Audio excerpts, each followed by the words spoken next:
नमस्ते। कभी सोचा है अगर हमारे आसपास कोई क्राइम, कोई अपराध हो जाए तो हमारा सबसे पहला, सबसे जरूरी कदम क्या होना चाहिए? आज हम इसी सवाल का जवाब ढूंढेंगे। हम बात करने वाले हैं FIR की, यानी फर्स्ट इंफॉर्मेशन रिपोर्ट। ये वो पहली सीढ़ी है जहां से हमारे क्रिमिनल जस्टिस सिस्टम की शुरुआत होती है।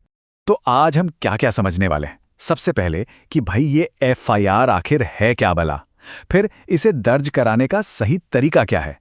और अगर मान लीजिए पुलिस मना कर दे तो फिर क्या? इसके अलावा हम इसकी कानूनी अहमियत और जो नए कानून आए हैं उनमें क्या कुछ बदला है उस पर भी नजर डालें। तो चलिए शुरू करते हैं अपने पहले सवाल से। आखिर ये FIR है क्या चीज? देखिए, बहुत आसान भाषा में समझें तो FIR वो पहला ऑफिशियल डॉक्यूमेंट है जो पुलिस तब बनाती है जब उसे किसी सीरियस क्राइम यानी एक गंभीर अपराध की जानकारी मिलती है। और जैसे ही ये कागज़ तैयार होता है, समझिए पुलिस की इन्वेस्टिगेशन ऑफिशियली, मतलब कानूनी तौर पर शुरू हो जाती है। अच्छा, यहाँ एक बहुत जरूरी बात है जिस पर ध्यान देना होगा। FIR हर किसी अपराध के लिए नहीं होती। ये सिर्फ, मैं फिर से कह रहा हूं, सिर्फ गंभीर अपराधों के लिए दर्ज की जाती है। कानून की भाषा में इन्हें कहते हैं कॉग्निजेबल ऑफेंस या संज्ञेय अपराध। अब ये होते क्या है? ये वो क्राइम है जिनमें पुलिस को एक्शन लेने के लिए कोर्ट के वारंट का इंतजार नहीं करना पड़ता। वो सीधा जांच शुरू कर सकते हैं और गिरफ्तारी भी कर सकते हैं। तो सवाल उठता है कि जो कम गंभीर अपराध हैं उनका क्या? उनके लिए दर्ज होती है NCR, यानी नॉन कॉग्निजेबल रिपोर्ट। इसमें पुलिस खुद से जांच नहीं कर सकती, उसे पहले मजिस्ट्रेट से परमिशन लेनी पड़ती है। और हां, एक तीसरा रास्ता भी है जो हमेशा खुला रहता है। किसी भी तरह का अपराध हो, कोई भी सीधे मजिस्ट्रेट के पास जाकर भी शिकायत कर सकता है। ठीक है, ये तो समझ आ गया कि FIR क्या है, पर अब आते हैं सबसे जरूरी सवाल पर कि इसे दर्ज कैसे कराएं। तो इसका जो प्रोसेस है वो काफी सीधा साधा रखा गया है। आप पुलिस स्टेशन जाकर बोलकर बता सकते हैं या फिर लिखकर भी दे सकते हैं। अगर आप बोलकर बता रहे हैं तो पुलिस ऑफिसर की ड्यूटी है कि वो उसे लिखें, फिर वो आपको पढ़कर सुनाएंगे ताकि सब कुछ सही है या नहीं ये कंफर्म हो सके। इसके बाद आपके साइन होंगे और ये बात गांठ बांध लीजिए, FIR की एक कॉपी बिल्कुल मुफ्त में पाना आपका कानूनी हक है। और ये बहुत ही जरूरी बात है। हमारे कानून में महिलाओं की सुरक्षा और सहूलियत का खास ध्यान रखा गया है। मकसद ये है कि रिपोर्टिंग का पूरा प्रोसेस उनके लिए सेफ और सेंसिटिव हो। जैसे कि कुछ खास तरह के अपराधों में FIR सिर्फ एक महिला पुलिस अधिकारी ही दर्ज करेंगी। और अगर सूचना देने वाली महिला फिजिकली या मेंटली डिसेबल्ड हैं तो पुलिस को उनके घर या उनकी बताई किसी सुविधाजनक जगह पर जाकर बयान लेना होगा। ये सब अनिवार्य है। लेकिन एक सिचुएशन इमेजिन कीजिए, आप पुलिस स्टेशन गए और वहां कोई ऑफिसर आपकी FIR लिखने से ही मना कर दे, तब क्या होगा? क्या करना चाहिए?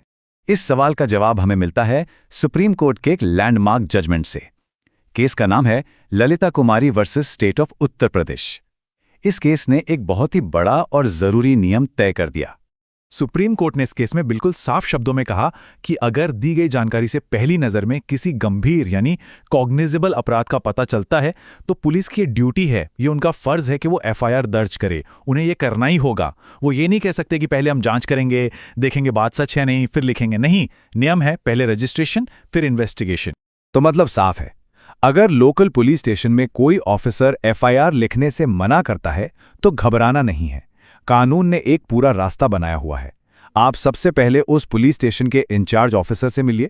अगर वो भी मना करते हैं तो अपने शिकायत लिखित में जिले के SP यानी सुपरिंटेंडेंट ऑफ पुलिस को दीजिए। और अगर वहां से भी कोई एक्शन नहीं होता है तो फिर आपके पास सीधा मजिस्ट्रेट के पास जाने का रास्ता भी खुला है। चलिए, मान लिया FIR दर्ज हो गई, सब कुछ हो गया, पर अब अगला सवाल यह है कि जब केस कोर्ट में जाएगा तो इस FIR की कानूनी वैल्यू क्या होगी? इसकी अहमियत कितनी है? देखिए, ये एक बहुत बड़ा मिसकंसेप्शन है जिसे क्लियर करना जरूरी है। FIR अपने आप में गुनाह का पक्का सबूत नहीं होती। मतलब सिर्फ FIR को देखकर जज किसी को दोषी नहीं ठहरा सकता। तो फिर इसका काम क्या है? सोचिए, ये एक तरह का स्टार्टिंग पॉइंट है। कोर्ट में इसका इस्तेमाल दो मुख्य कामों के लिए होता है। पहला, करॉबरेशन यानी पुष्टि करने के लिए, ये देखने के लिए कि जिसने शिकायत की है उसकी कहानी बदली तो नहीं है। दूसरा काम है कॉन्ट्राडिक्शन यानी खंडन करने के लिए, अगर उसकी कहानी बदल गई तो इसी एफआईआर का इस्तेमाल करके उसकी गवाही को चुनौती दी जा सकती है। हाँ, इसका एक बहुत बड़ा एक्सेप्शन है, डाइंग डिक्लेरेशन। अगर कोई मरने से पहले अपना बयान एफआईआर के तौर पर दर्ज करा दे तो उसे बहुत मजबूत सबूत माना जाता है। अब जैसा कि हम जानते हैं, कानून हमेशा एक जैसे नहीं रहते, वो समय के साथ बदलते हैं और हाल ही में भारत में नए क्रिमिनल लॉज आए हैं। तो चलिए अब देखते हैं कि नए कानून यानी बीएनएसएस में एफआईआर को लेकर क्या-क्या नए नियम और बदलाव आए हैं। यहाँ हम पुराने और नए कानून का एक कंपैरिजन देख सकते हैं। जो नया कानून है बीएनएसएस, वो कुछ बहुत ही प्रैक्टिकल और ज़रूरी चीज़ों को अब ऑफिशियली कानून का हिस्सा बना रहा है, जैसे कि ज़ीरो एफआईआर और ईएफआईआर का कॉन्सेप्ट। साथ ही शुरुआती जांच, जिसे प्रिलिमिनरी इंक्वायरी कहते हैं, उसके नियमों को भी पहले से ज़्यादा साफ कर दिया गया है। अब ये ज़ीरो एफआईआर क्या है? ये एक बहुत ही पावरफुल चीज़ है। इसका सीधा सा मतलब है कि क्राइम कहीं भी हुआ हो, आप देश के किसी भी पुलिस स्टेशन में जाकर एफआईआर दर्ज करा सकते हैं। आपको ये चिंता करने की ज़रूरत नहीं है कि ये मेरे एरिया का थाना है या नहीं। आप जहां हैं वहीं शिकायत दर्ज कराइए।